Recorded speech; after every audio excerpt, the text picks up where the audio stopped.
שלום לכולם, אני דודי טש מחברת Dgtronix. אני נמצא כאן ב-PCI-SIG 2015, ואיתי נמצא ריק Eads. Hi Rick. Hi, how do you do? Great. Shalom. Shalom.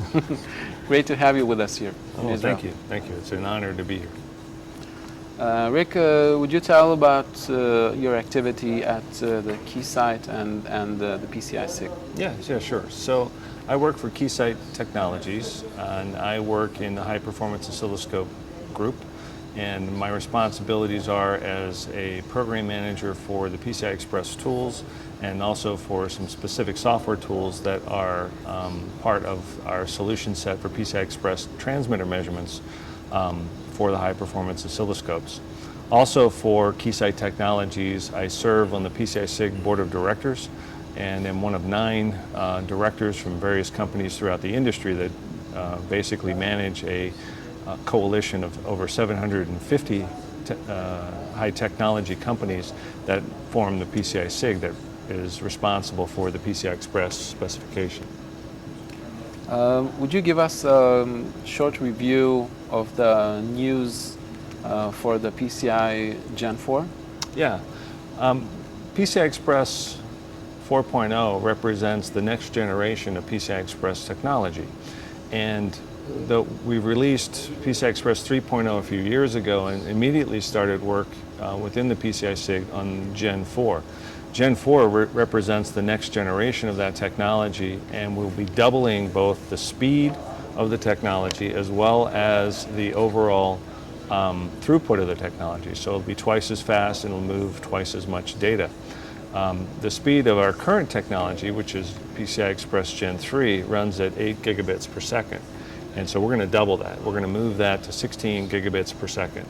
And that presents a number of design challenges because when you're operating that fast, you're really dealing with a signal that has a carrier frequency of half the data rate, which would be 8 gigahertz. So it's like transmitting an 8 gigahertz signal through a copper channel. Right. So in regards with those new bit rates, what would be the challenges in the aspects of signal integrity for the hardware designers? From a hardware designer perspective, there's a number of areas of concern. Probably the biggest one is PCI Express is designed as a high volume manufacturing technology. And so what that means is it's really intended to be used in low cost environments. Low cost client systems, servers aren't necessarily low cost, but they try to keep the cost down to a minimum level. But when you deal with high volume manufacturing technology, you can't do things like say, okay, well, we're going to use formed waveguides. We're going to have a requirement that all PC board material be made of extremely low loss and low dispersion material. That would make it easier from a design standpoint to put out and to deliver to the marketplace. But as I said, we have about 750 member companies that form the SIG, and if we did those things, only a small subset would have interest in that technology. And so our desire is to make PCI Express as broadly applicable as possible. So when you deal with a high volume manufacturing technology, you have to deal with the dispersion and the insertion loss effects, the high loss effects, the variability of the boards. And in that context, we've run into a couple of issues. The biggest one is just the insertion loss of the channel. With PCI Express, we try to support 2 different topologies. One we refer to as the client topology, one we refer to as the server topology. And simply stated, one set of design criteria is a relatively short channel with one connector in it, about 10 inches or 25 centimeters in length. And since it's short, reflections that may occur within the channel that result due to changes in the impedance profile of the transmission lines tend to create reflections that will bounce around in that channel. Right. And can cause eye closure. So those tend to be more reflection dominated. The other topology that we support, we refer to as the server channel. And the server channel is longer. It can be 20 inches in 2 connectors or about 50 centimeters. Mm-hmm. So from 25 to 50 centimeters in length. And because it's so long, it tends to attenuate the reflections, and that's a good thing, right? But because it is so long, it tends to also attenuate the signal substantially. So you've got two different types of design criteria. So if you're designing a SerDes to work within both of those environments, it can be a challenge because you've got to have low return loss in your transmitter and receiver to help minimize reflections to deal with to work well within the client environment. And on the other hand, you want those signals to have enough signal integrity and strength and low jitter to transmit through the channel, and then have, in the case of Gen 3, an adequate equalization system at the end of the channel. Because if you look at the limit of PCI Express Gen 3, at the end of the longest channel of the server channel, it's a closed eye spec. That means, in fact, no matter how good your transmitter is, you can have the most pristine transmitter ever. And if you drove that signal through that long channel, you would look at it on an oscilloscope and it would be a totally closed eye. So we're completely dependent on the capabilities of the receiver equalizer for Gen 3 to be able to open that channel up. Now that's only at 8 gigabits per second. So imagine what happens when you double the data rate. Right. You double the data rate, your Nyquist frequency moves up from 4 gigahertz to 8 gigahertz. Now you're trying to push an 8 gigahertz signal through a channel, and that channel maybe is designed to attenuate the signal minus 26 dB or so at 20 inches. So imagine what that looks like at 8 gig. So with that being the case, we have not been able to maintain the same channel length without making significant changes to the overall architecture for PCI Express Gen 4. So simply stated, a Gen 4 system is going to have a substantially shorter channel without some type of mitigation technology. Now, what does channel mitigation technology mean? It means that if you want to go longer, you're going to have to deal with the fact that the signal is far too attenuated once it passes through two connectors and 20 inches of FR4. So we have included in the Gen 4 spec the accommodation of a device called a retiming device. A retimer participates in the lowest levels of PCI Express protocol to establish a physical link between the root complex and the retimer and the endpoint. So you essentially have two 12 to 14 inch channels that you can support to get that extra length.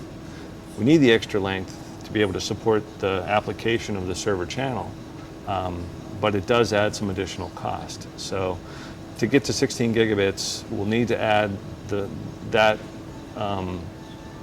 retimer technology for the worst case, longest channels, but for shorter channels up to about 12 to 14 inches, it'll still, and with one connector, it'll still operate adequately well.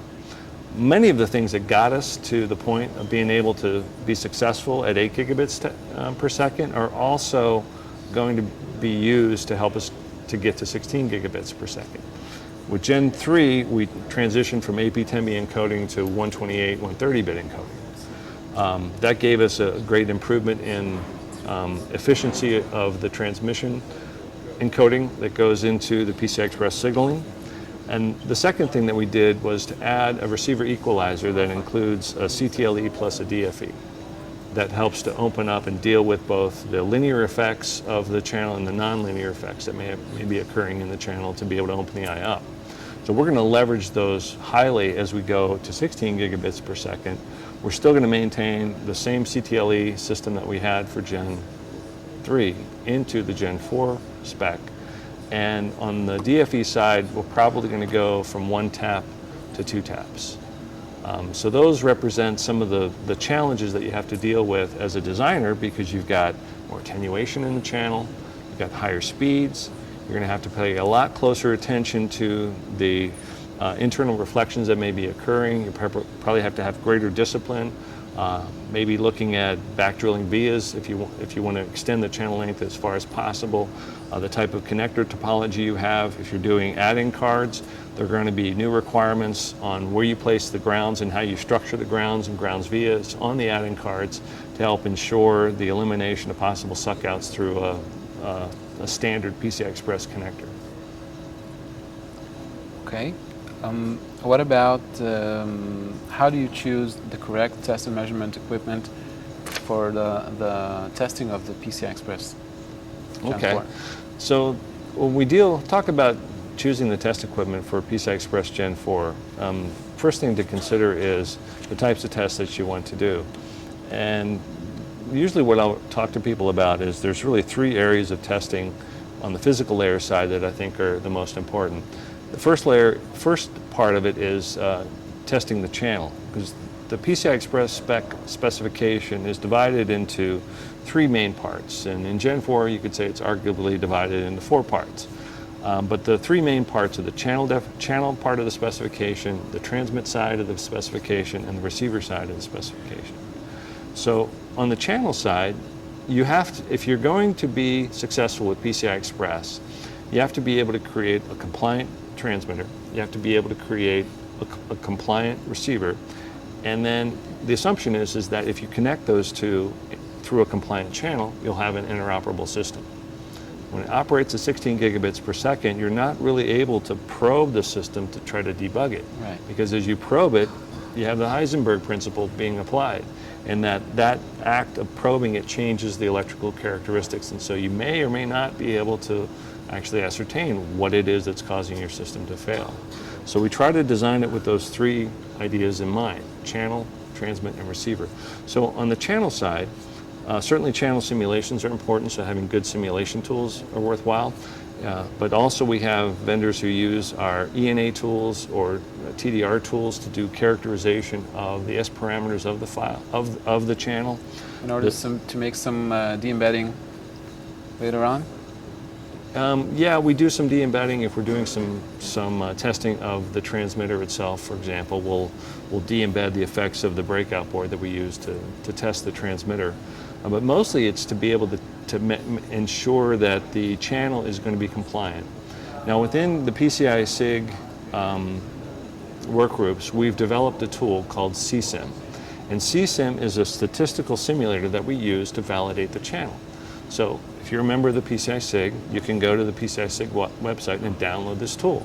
This tool really helps you understand the specification because it's built around the spec. But you provide it with your 2 aggressor channels and your victim channel in terms of the S parameters that you can measure using either a TDR or a 4-port VNA. And through the CSIM tool, you're able to do a statistical simulation and estimate what the approximate eye closure is at the bit error rate you're looking to support. And if you get excessive eye closure, that means your channel is not compliant. If your eye is open or above the minimum, then you know that that channel is going to be compliant to the specification. So that's all driven in that one section of the spec, that is the channel spec.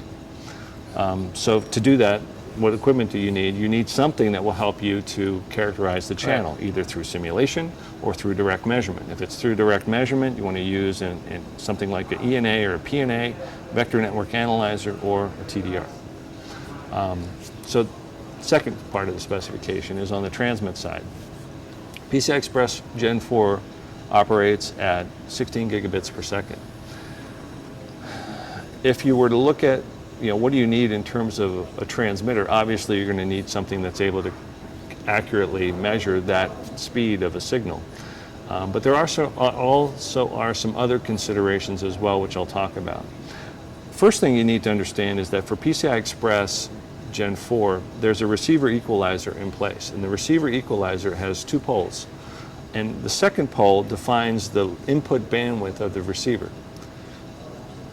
From Gen 1 to Gen 2, we didn't have the input bandwidth of the receiver specified. But we did for Gen 3 because it has a defined equalizer. So the input bandwidth of Gen 3 is 8 gigahertz. The input bandwidth limit for a Gen 3 equalizer or receiver is 16 gigahertz, because that's the point of the second pole of the CTLE of the equalizer.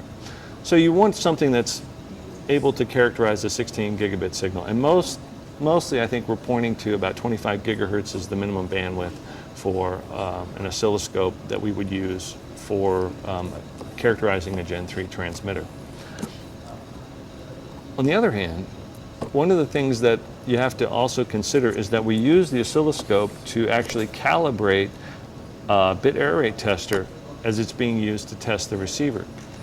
And if you look at these bit error rate testers like we have here on the floor, the edge rates of these bit error rate testers can be much faster than what you would see in silicon. You could see edge rates as fast as 11 picoseconds, for example. And if you have a scope that doesn't have enough bandwidth to actually measure all of the energy, that fast edge coming out of the instrument, then you get a little extra ringing on the signal as you seek to measure it. Well, that ringing isn't necessarily real, it just represents the difference between the bandwidth of the signal you're bringing in and the actual bandwidth of the oscilloscope. So having enough bandwidth to fully characterize and calibrate the test instrumentation becomes another consideration above and beyond just measuring the transmit device itself. So you may want to have a little bit more cushion on bandwidth to be able to make sure that you're accurately calibrating your test equipment depending on what you use. Okay. So it could be 25 is a pretty good target, I think. Our experiments so far show that works pretty well in both cases, but depending on the test equipment you have, you may need slightly more than that. What about the probing devices? From a probing standpoint, all of the characterization is done through a 50 ohm system. So if you're dealing with measuring a transmission line, you're using a 50 ohm system to attach to it. If you're working on characterizing a transmitter, you're building an analog breakout board that will break out the transmitter elements to a 50 ohm system through a small amount of trace. If you're characterizing a receiver, you also have an analog breakout board, probably the same one, but when instead of looking at the transmit side, you're looking at the receiver side. The reason we do that is to really minimize the loading and minimize the impedance discontinuities that may exist between the transmitter or receiver and the test instrumentation. All of our test instrumentation is terminated to 50 ohms. So maintaining that is very, very important from a characterization standpoint. Now, debug is a different matter. If you've got a system and you're trying to debug it and you don't have the option now of looking at things, of course you've got to probe it. But the probing, active probing itself, you're going to be looking at links at different points in the transmission line. Probably probing closest to the transmitter is going to give you the most and best signal integrity.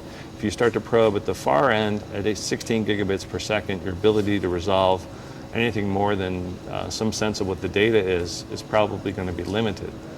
From a compliance standpoint, probing live signals in systems that are set up is inherently fraught with problems because of the reflections that occur and interactions with the packages that are also connected to that same channel. So we often get asked questions of, hey, I want to look at the compliant, whether or not my system is compliant, and they want to do that with an active system, so a system that's completely put together that's not terminated with SMAs or SMP connections.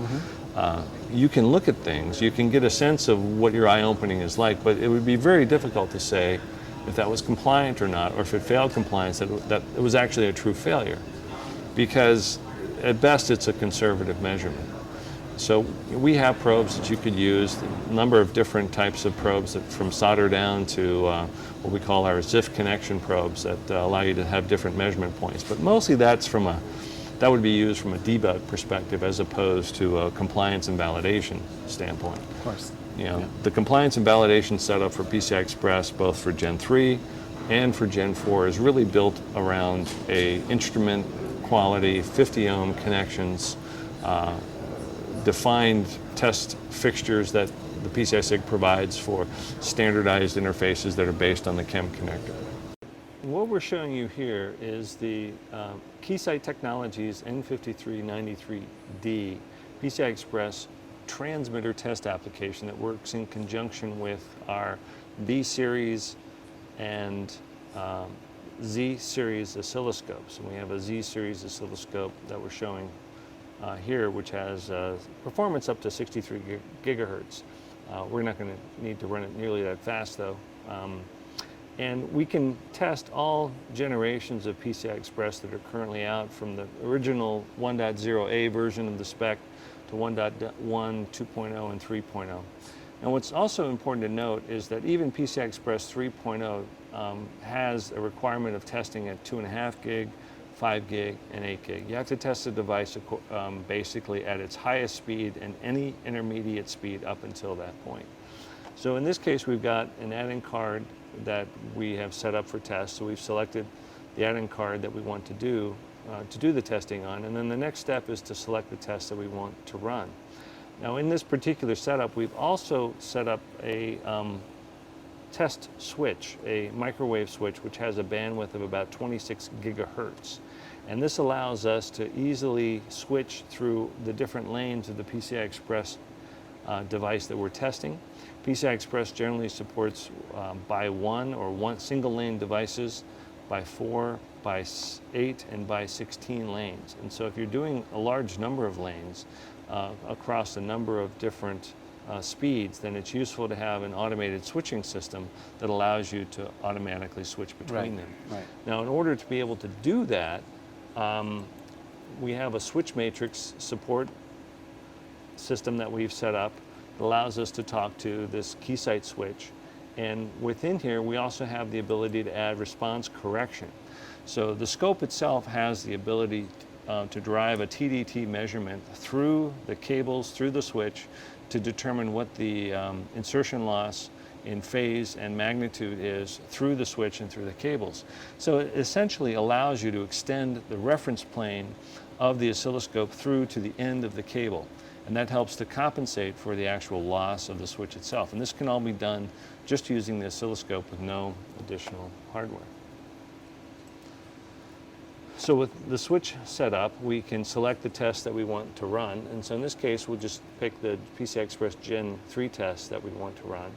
And then we'll go ahead and configure those tests and decide how many unit intervals we want to test, whether we want to do a signal chain test, signal check to make sure it's the right signal.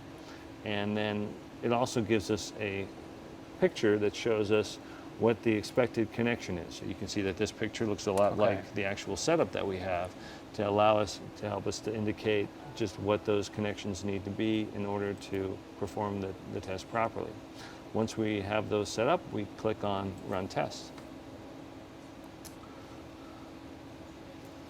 And it should ask us make sure we set it to the proper de-emphasis level.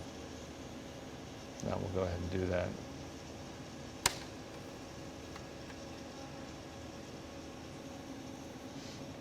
Okay, so it's told us that we need to set it up so it's actually running the proper de-emphasis level, which is great because here we've started it up and every PCI Express device actually starts at 2.5 gig.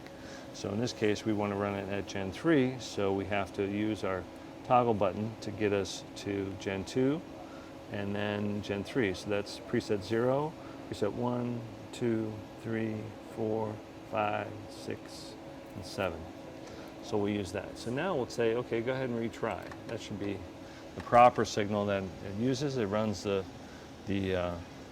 signal check, determines that that's the proper signal for it to work with, and it'll go through and do an automated sequence of measurements. So you may want to, I don't know if you want to follow it through or wait till the measurement's completed. Yeah. It'll go through and it'll run through a sequence of all the measurements from unit interval to jitter to eye openings. What's nice about this application is that depending on the measurement that's being required, it will seek to optimize the bandwidth or the dynamic range of the signal that's being presented to the oscilloscope. So if it needs a full bandwidth signal of the entire, of a long record of the signal, it'll make sure that signal's amplitude is maximized to ensure the greatest signal to noise ratio, the A to D that's sampling it. Other measurements may be that it's looking at the edge rate. And so it'll scale it down and just focus on the edge rate and do multiple captures of a single edge on a waveform if it's looking to do that kind of measurement. So the scope will go through and try to figure out by itself what the best presentation of a signal is, and then use that for the measurements that are being made. Where can we find some more stuff regarding the measurements with the Keysight equipment with the PCI Express on the web? Yeah, the website, you can go to www.keysight.com/find/PCI Express, and that will give access to a wide portfolio of tools ranging from all the things I talked about, from transmit test here to protocol test to receiver test even to doing simulation tools as well as channel characterization tools. So all of those can be found on the website at that jump station. Now what's interesting here is we've done that one set of measurements already, and without really touching anything, the software has automatically controlled the switch and told the switch to move to the second lane. So now we're testing the second lane through the same sequence of tests that we did before. And they'll continue to do that for as many of the lanes as I've selected or I have switch capacity to support.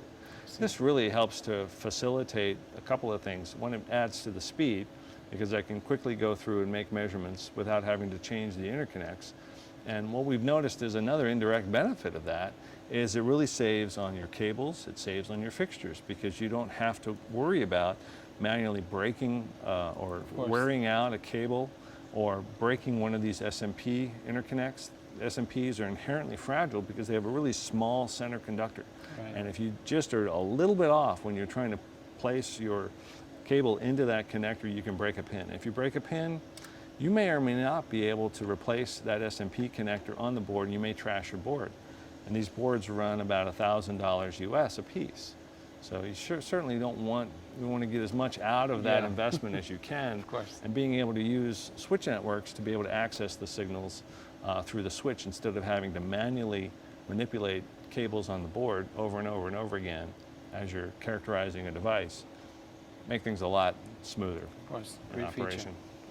Okay. Thank you very much for the great explanation. Oh, thank you, David. It's my pleasure to show you a little bit about what Keysight Technologies has to offer for PCI Express. Thanks a lot.